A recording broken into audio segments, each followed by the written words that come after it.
Hello. Hello.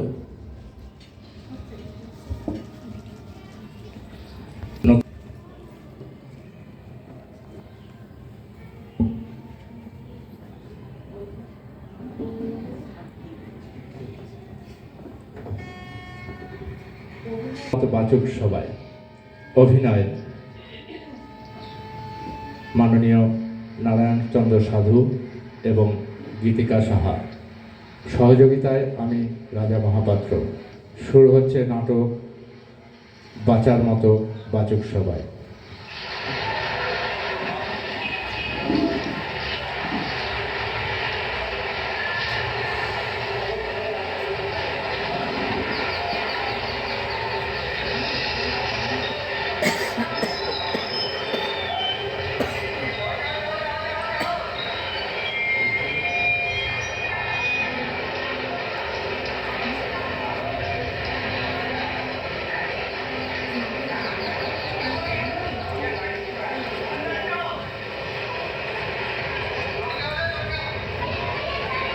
উফ, কি ভিড়! দেখি আমার সিটটা কোথায়। আরে এই তো, হ্যাঁ এটাই আমার সিট। আরে স্যার, আপনি ভালো আছেন তো? হ্যাঁ, কিন্তু আপনাকে তো ঠিক আমাকে আপনি ঠিক চিনতে পারছেন না, এই তো? আগে হ্যাঁ। আমাকে আপনার না চিনবারই কথা। আমি নবদ্বীপের একটি কোচিং সেন্টারের শিক্ষিকা অরুণিমা ভট্টাচার্য। আর আপনি নবদ্বীপের একটি নামকরা ইংলিশ মিডিয়াম স্কুলের প্রিন্সিপাল ডক্টর অরুণ কুমার রায়। ফলে না, তেমনটা ঠিক নয়। আসলে কখনো কখনো স্মৃতিশক্তিটাও আমাকে বেশ বিপাকে ফেলে। এই ব্যাপারে লজ্জা পাবার কোনো কারণ নেই, কারণ এর আগে আপনি আমাকে দেখেননি, শুধু আমি আপনাকে দেখেছি। তাই নাকি? সেটা কেমন করে? আমার কোচিং সেন্টারের একটি ছাত্র আপনার স্কুলে পড়ে। আমি ওর মুখে মাঝে মাঝেই আপনার গল্প শুনি। ওর অনুরোধেই গতবার অ্যানুয়াল কালচারাল প্রোগ্রামে আমি আপনার স্কুলে গিয়েছিলাম। ওই ছাত্রটি আপনার স্কুলের প্রোগ্রামে গিটার বাজিয়েছিল, সেটা শুনতে। ওর বাজনার হাত খুব মিষ্টি। ওই ছাত্রটি আপনাকে দেখিয়ে আমাকে বলেছিল, ম্যাম, উনি আমাদের স্কুলের প্রিন্সিপাল স্যার। তাই আপনাকে সেদিন দেখলাম। আপনি একজন সম্মানীয় ব্যক্তি, এই কারণে আপনার মুখটি আমার স্মরণে আছে। এতে অবশ্য আমার স্মৃতিশক্তির কোনো বাহাদুরি নয়। তাছাড়া আমার ছেলেও এক সময় আপনার স্কুলে পড়ত। বাহ, আপনি তো বেশ সুন্দর কথা বলেন। তা আপনার সেই ছাত্রটির নাম কি? অভিষেক মুখার্জি। ও, বুঝেছি। আপনি নিশ্চয়ই আমাদের স্কুলের ক্লাস 10-এর ফার্স্ট বয় অভিষেকের কথা বলছেন, কারণ ওই তো খুব সুন্দর গিটার বাজায়। আপনি ঠিকই বলেছেন স্যার, কিন্তু আমি তো একেবারে অবাক। অবাক কেন? আপনি এক মুহূর্তেই কেমন ওর নামটি বলে ফেললেন। আরে, এতে অবাক হওয়ার কিছু নেই, কারণ ও প্রতি বছর আমাদের স্কুলের পরীক্ষায় প্রথম হয়। আজ পর্যন্ত কোনোদিনও পরীক্ষায় দ্বিতীয় হয়নি। আর তাছাড়া ছেলেটি যথেষ্ট ভদ্র ও নম্র। ঠিক বলেছেন স্যার। আচ্ছা, আপনাকে একটি প্রশ্ন করতে পারি? বলুন, আপনি কি জানতে চান? গতকাল অ্যানুয়াল স্পোর্টসের সময় অভিষেককে তো মাঠে দেখলাম না। ওর শরীর ঠিক আছে তো? শরীর ঠিক আছে, তবে তবে কি? অর্থাৎ অভিষেকের মাই অভিষেককে স্পোর্টসে যেতে দেয়নি। কেন কেন?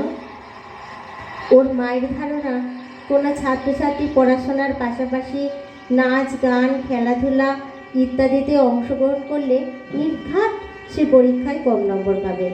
তাই অভির গিটারের ক্লাসও বন্ধ, খেলাধুলাও বন্ধ।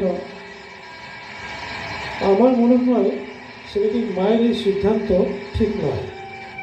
ছেলে মেয়ের ইচ্ছের বিরুদ্ধে তাদের পড়াশোনা, নাচ গান ইত্যাদি সব কিছুতেই প্রথম হওয়ার প্রেশার দেওয়া যেমন অনুচিত, তেমনি আবার ছেলে মেয়ের মনে আনন্দে নাচ গান, খেলাধুলা ইত্যাদি যদি করতে চায় তাহলেও তা থেকে তাদেরকে জোর করে থামিয়ে দেওয়াটা অনুচিত। আর পড়াশোনা করতে হলে অন্য সমস্ত প্রতিভাকে হত্যা করতে হবে, এই চিন্তাটা একেবারেই অমানবিক ও অসামাজিক। আমাদের স্কুলে এমন অনেক ছাত্রছাত্রী আছে যারা পড়াশোনাতেও ভালো, আবার গান বাজনাতেও ইত্যাদিতেও ভালো। সাংস্কৃতিক চেতনা আর পড়াশোনা করার চেতনা এরা কেউ কারো পরিপন্থী নয়, বরং একে অপরের পরিপূরক। মনোযোগ সহকারে কোনো কিছু অনুশীলন করার ক্ষমতা যাদের আছে তারা সব বিষয়েই মনোযোগ দিতে পারে এবং সফলতাও পেতে পারে। ছোটবেলায় আমার মা বলতেন, যে রাধে সে চুলও বাঁধে। একদম ঠিক স্যার, একদম ঠিক। আর এই মুহূর্তে আপনি তার এক উজ্জ্বল দৃষ্টান্ত। আপনি একাধারে একজন আইনজীবী, আবার একটি নামকরা স্কুলের প্রিন্সিপাল। সবই আপনি খুব দক্ষতার সঙ্গে সামলাচ্ছেন। শুধু কি তাই, আমি লোকমুখে শুনেছি আপনার ছেলে খুব ছোট্ট থাকতেই আপনার স্ত্রী বিয়োগ হয়, অথচ আপনি ঠিক সেই সন্তানকে পিতার স্নেহ, মাতার মমতা, মানবতাবোধ ইত্যাদি দিয়ে সত্যিকারের মানুষ করে তুলেছেন। না, তেমনটা কিছু নয়।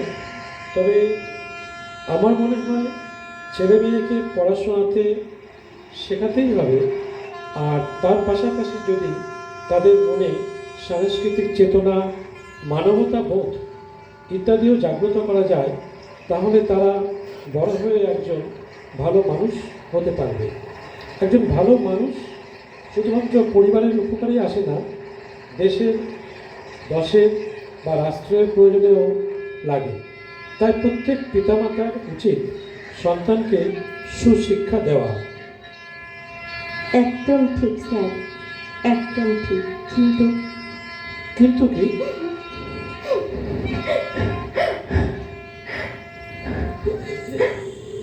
এ কি, আপনি কাঁদছেন কেন? এখন এখন চোখের জলে আমার সম্বল। আপনি এ কথা বলছেন কেন? জানেন স্যার, এক সময় অর্থাৎ অভিষেকের মায়ের মতো আমি অবুঝ ছিলাম। আর তাই তো আমি ছেলেকে শিব করতে চেয়েও পারিনি, চরমভাবে ব্যর্থ হয়েছি। আমার ছেলে মানুষ না হয়ে একটি নিষ্প্রাণ যন্ত্রে পরিণত হয়েছে। সেটা কেমন? স্যার, আমি একটি মধ্যবিত্ত পরিবারে বাস করি। আমার ছেলে প্রলয় যখন ক্লাস 1-এ পড়ে, তখনই ওর বাবা প্রণবেশ হার্ট অ্যাটাকে মারা যান। Very sad. আমি অনেক লড়াই করে আমার ছেলেকে ডাক্তার করেছি। ও এখন মুম্বাইয়ে থাকে, বিশাল নার্সিংহোম করেছে। বাহ, এ তো বেশ ভালো কথা। তবে আপনার চোখে জল কেন? স্যার, ওকে আমি অর্থ উপার্জন করতে শিখিয়েছি। ও বর্তমানে প্রচুর অর্থ উপার্জন করতে শিখেছে। ওকে সমাজে একজন স্বনামধন্য ব্যক্তি হতে শিখিয়েছি। ও এখন সমাজে একজন স্বনামধন্য ব্যক্তি। কিন্তু স্যার, ওকে নিশ্চয়ই আমি মানুষ হবার শিক্ষা দিতে পারিনি। আর তাই তো ও আজ একটা যন্ত্রের মতো হয়ে গেছে। ওর মনে দয়া, মায়া, ভালোবাসা ইত্যাদির কোনো স্থান নেই। মানে? সে অনেক কথা স্যার। আপনার আপত্তি না থাকলে আপনি আমাকে বলতে পারেন।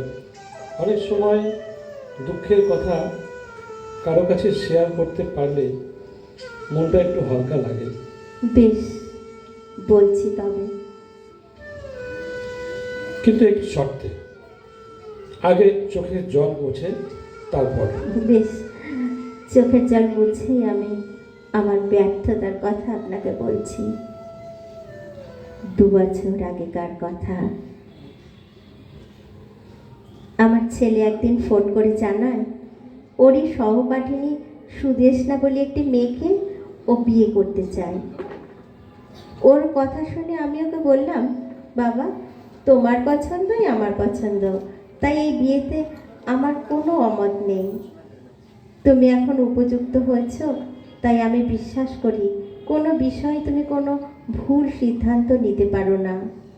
এরপর একদিন ওকে কোনো খবর না দিয়ে আমি ওর কাছে পৌঁছে যাই। আমার উদ্দেশ্য ছিল আমি এভাবে হঠাৎ করে গিয়ে ওকে একেবারে চমকে দেব, কিন্তু আমি তখনও বুঝতে পারিনি আমার জন্য কত বড় চমক অপেক্ষা করছে। কত বড় চমক, কত বড় চমক। 1 মিনিট। আমাদের শর্ত ছিল আপনি কাঁদবেন না। ঠিক আছে, ঠিক আছে স্যার, চোখের জল মুছে ফেলছি। তারপর যা বলছিলাম, আমি আমার ছেলের ফ্ল্যাটের কাছাকাছি একটি স্কুলের কাছে পৌঁছে ছেলেকে ফোন করেছিলাম। তো ফোন পেয়ে ছেলে বুঝি আপনার কাছে আসেনি? না, তেমনটা নয়। তবে ছেলে এলো, আমাকে প্রণামও করলো এবং আমার হাতে একটি চেক বই দিল, যাতে পাতায় পাতায় ওর নাম সই করা ছিল। আমি বললাম, খোকা, এটা দিয়ে আমি কি করব? ছেলে বলল, মা, এটা দিয়ে তুমি যখন যেমন প্রয়োজন তখন তেমন টাকা ব্যাংক থেকে তুলে নিতে পারবে। আমি বললাম, খোকা, এসব কথা তুই বলছিস কেন? তোর শরীর ঠিকঠাক আছে তো? তোর মুখের ভাবটা দেখে আমার যেন কেমন ভয় ভয় করছে। চল আগে ফ্ল্যাটে যাই, তারপর মা ছেলে দুজনে মিলে খুব গল্প করব। তোর কোনো ভয় নেই বাবা। আরে, আমি চলে এসেছি না? আমি যে তোর মা। মা সন্তানের পাশে থাকলে সন্তানের কোনো দুঃখই আর দীর্ঘস্থায়ী হয় না, এ কথা আমার মা বলতেন। ছেলে কাঁদো কাঁদো সুরে আমার হাত দুটি ধরে বলল, মা, আমায় তুমি ক্ষমা করে দাও, আমায় তুমি ক্ষমা করে দাও, আমি বিয়ে করে ফেলেছি। আমি বললাম, বেশ করেছিস বাবা, বেশ করেছিস, এতে আমি খুব খুশি হয়েছি। শুভ কাজ বেশি দিন কি ফেলে রাখা ভালো? ছেলে বলল, মা, সুদেশনা খুব ভালো মেয়ে, ও একটি মেডিকেল কলেজের অধ্যাপিকা, আর ওর বাবা একজন স্বনামধন্য ডাক্তার। তার একটি নামকরা নার্সিংহোম রয়েছে এখানে। ওরা খুব স্ট্যান্ডার্ড, ওদের স্টেটাসে আলাদা। আমি বললাম, হ্যাঁ রে বাবু, তুই তোর সব গল্প আমাকে পথে দাঁড় করিয়েই করবি। ঘরে যাব না নাকি? আমি ঘরে গিয়ে আমার এই গলার হারটি দিয়ে বৌমাকে আশীর্বাদ করে তারপর সব কথা শুনবো। এখন চল। ছেলে বলল, মা, আমি দুঃখিত, আমি তোমাকে আমাদের ঘরে নিয়ে যেতে পারবো না। আমি বললাম, কেন? ছেলে বলল, মা, ওদের অর্থাৎ সুদেশনাদের স্ট্যাটাস পুরো আলাদা। আমার স্ত্রী একটি ভালো মেয়ে হলেও তুমি ওদের স্ট্যাটাসের সঙ্গে যদি নিজেকে ম্যাচ করাতে না পারো, তাই আমি বিয়ের আগেই বলেছি ছোটবেলায় বাবাকে হারিয়েছি, আর কিছুদিন আগে আমার মাও মারা গেছেন। তাই আমি বললাম, একদম ঠিক করেছিস বাবা, একদম ঠিক করেছিস। আমি বাড়ি ফিরে যাচ্ছি, এর জন্য তোর দুঃখ পাবার কিচ্ছু নেই। ঈশ্বর তোর মঙ্গল করুন বাবা, ঈশ্বর তোর মঙ্গল করুন। আর এই নিয়ে বাবা তোর চেক বই। তোর চেক বই আমার প্রয়োজন হবে না। ঈশ্বরের কৃপায় আমার যতটুকু সম্পত্তি আছে তাতে আমার জীবন সচ্ছলতার সঙ্গে না হলেও ঠিক চলে যাবে। আমার জন্য তুই আর কোনো চিন্তা করিস না।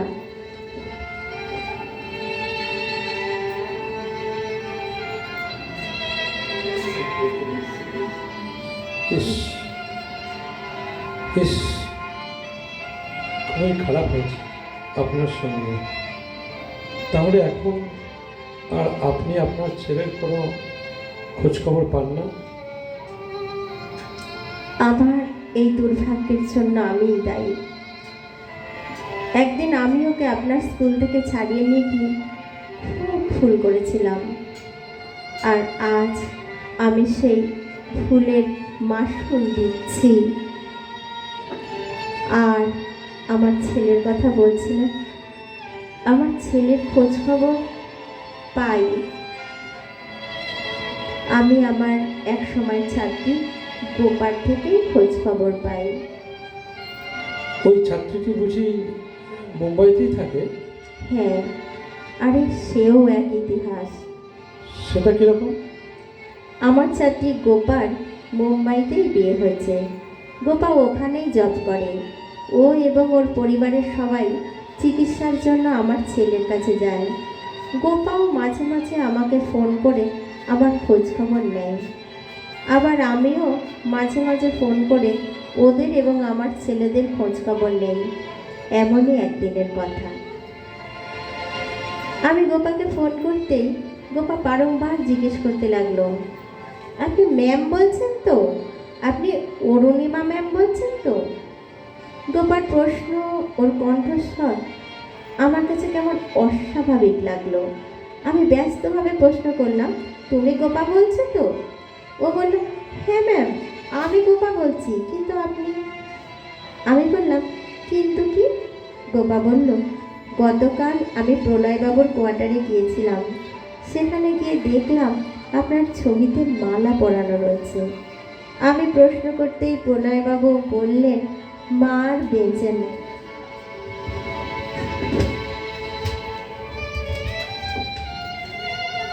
প্রলয়বাবুর কথা শুনে আমি কেঁদে ফেললাম। প্রলয়বাবু বললেন, আমরাও মাকে খুব মিস করি। সত্যি আমার মা খুব ভালো ছিলেন। এখন তিনি ছবি হয়ে আমাদের সাথে আছেন। প্রলয়বাবুর কথা শুনেই তো আমি ভেবেছিলাম আপনি। আমি বললাম, গোপা, আমি এখন সব বুঝেছি। কারণ আমি যে আমার ছেলের কাছে বেঁচে থেকেও মৃত তা জানি। শুধু জানতাম না সমাজের চোখে ও একজন মাতৃভক্ত সন্তান হয়ে বেঁচে থাকতে চায়। আসলে পিতামাতার প্রতি ভালোবাসা দেখানো ওর একটা অভিনয়। এও সম্ভব? সত্যি আমাদের দেশে এমন কত অরুণিমা দেবী আছে কে জানে। আমায় ক্ষমা করে দেবেন স্যার। আমি এতক্ষণ ধরে আমার দুঃখের কাহিনী শোনাতে গিয়ে আপনার পথ চলার আনন্দটাই নষ্ট করে দিলাম। এবারে আমাকে নামতে হবে। আমার স্টেশন এসে গেল। আস্তে আস্তে সাবধানে নামবেন, থ্যাংক ইউ স্যার। আর ভালো থাকার চেষ্টা করবেন। আমি এখন সব মা বাবাকে বোঝানোর চেষ্টা করি, ছেলে মেয়েকে অর্থ উপার্জনের যন্ত্র না করে সত্যিকারের মানুষ করার চেষ্টা করতে হবে। একদম ঠিক। আমরা সবাই চাইব বাঁচার মতো বাঁচুক সবাই। চলি তাহলে। আচ্ছা, সাবধানে। নমস্কার।